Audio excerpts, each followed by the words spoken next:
종합제TV 시청자 여러분 안녕하십니까. 2022년 3월 11일 오전 10시 30분입니다. 윤석열 당선은 우리 민족사의 큰 사건일 뿐만 아니라 세계사적 사건입니다. 민족사의 이단 세력을 몰아내고 다시 정통 세력이 국가 조종실을 차지했습니다.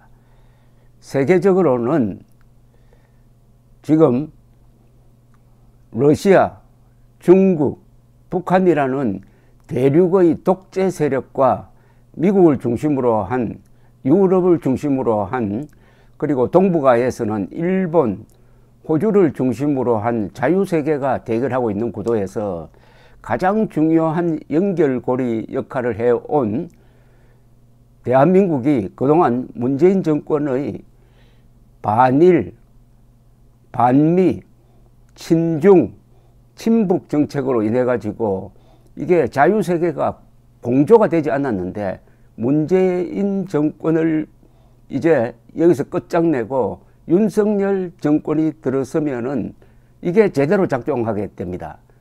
그리하여 동북아의 평화뿐만 아니라 세계 전체에서 자유세계가 주도권을 잡도록 하는 그 결정적 계기 역할을 하게 될 것입니다. 그래서 저는 이를 감히 세계사적 사건이라고 부릅니다. 비록 그 차이는 24만 7천여 표 차이로 승부가 결정되었지만은 세계 역사나 한국 역사를 보면은 큰 변화는 오히려 그러한 근소한 차이로 결정되는 수가 있습니다. 이게 역사의 신비입니다. 1963년 10월 15일 선거에서 박정희 의장은 15만 6천 표 차이로 윤보선 후보를 꺾어가지고 군부 엘리트가 주도하는 부국 강병 노선을 열었습니다. 그 차이는 불과 15만 6천 표였습니다. 15만 6천 표 차이로 우리 국민들은 구정치인의 명분론 국정 운영을 거절하고 젊은 군인들과 기업인들이 주도하는 국정 운영을 선택했던 것입니다. 그것이 30년을 결정을 했습니다.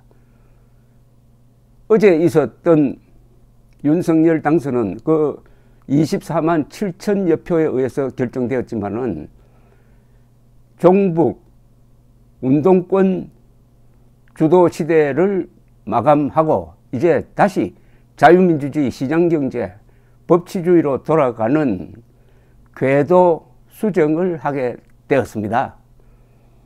그런데 이게 바로 적효가 나오고 있습니다. 바이든 대통령이 기다렸다는 듯이 어제 오전에 윤석열 후보, 이제 당선자죠. 윤석열 당선자에게 전화를 걸어서 축하를 하면서 한미 동맹의 건재를 확인을 했습니다. 20분 동안 통화가 있었는데 원래는 오늘 있을 예정이었는데 당선이 확정되자마자 전화를 했습니다. 얼마나 기다렸는지 알 수가 있습니다. 미국 사람들은 숨을 죽이면서 선거 결과를 주시했을 것이라고 생각합니다. 그동안에 문재인 정권 때문에 이 한미일 동맹이 제대로 작동하지 못해가지고 속앓이를 하던 터에 아마 이제는 됐다. 동북아시아 동맹체제가 이제는 됐다. 이렇게 아마 생각하게 되었고 안도하게 되었을 것이라고 생각을 합니다. 그 대화에서 윤석열 후보는 바이든 대통령에게 우크라이나 사태를 점해가지고 자유세계를 통합한 그 리더십을 아주 높게 평가를 했다고 합니다. 이 대화에는 외교안보정책 좌장을 맡은 김성한 전 외교부 차관이 배석했습니다. 윤석열 당선자는 북한이 연초부터 도발을 지속하고 있다. 앞으로도 한반도 사안에 대해 더욱 면밀한 관심을 기울여 주었으면 좋겠다고 이야기했고 바이든 대통령은 미국은 북한 내 상황을 면밀히 주시하고 있으며 탄도미사일 발사 도발이 한국뿐 아니라 미국에 대한 위협이라고 평가를 했습니다. 이어서 윤 당선인에게 취임 후 미국 백악관 방문을 제의했고 윤 당선자는 초청에 감사한다. 조만간 직접 뵙기를 희망한다고 했는데 아마도 윤 당선자의 방미보다는 바이든 대통령의 방한이 먼저 이루어질 것이라는 전망도 나옵니다. 왜냐하면 쿼드 정상회의 참석차 바이든 대통령이 오는 5월 하순에 일본을 방문한다고 하니까 그참에 한국을 들를 가능성이 커졌습니다. 워싱턴 정가에서는 바이든 대통령이 쿼드 정상회의를 계기로 일본을 방문하면서 한미일 3국 정상회의 개최를 함께 추진할 가능성도 지금 제기되고 있습니다. 일본도 윤 당선인에게 환영 메시지를 보냈는데 기시다 후미오 일본 총리는 오늘 윤 당선자와 통화를 할 예정입니다. 어제 기자들과 만나가지고 윤 당선인에 대해 환영하고 축하한다. 규범에 입각한 국제 질서 실현과 지역과 세계의 평화 안정을 위해 건전한 양국 관계는 꼭 필요하다. 일한 관계를 위해 윤 당선자의 리더십을 기대한다고 했습니다. 그런데 워싱턴 포스트, 뉴욕 타임스, CNN 이런 매체의 당선 보도를 보면은 한결같이 이제 한국이 제대로 된 정부를 갖게 됨으로써 대북 정책, 대중 정책에 대해서 한미일 공조가 가능하게 되었다. 이게 가장 큰 변화다라고 지적을 하고 있습니다. 세계사적 사건이라는 점에서 또 하나 지적하고 싶은 것은 지난 2년 동안 이어진 이 코로나 사태로 인해 가지고 세계적으로 국가의 개입이 강해졌습니다. 국가가 가진 권력과 돈을 가지고 국민들이 행동하는 것을 일일이 이렇게 간섭하는 형태의 어떤 국정 운영이 세계 보편적으로 되었습니다. 이렇게 되면은 사회주의적 성향으로 기울게 되는 겁니다.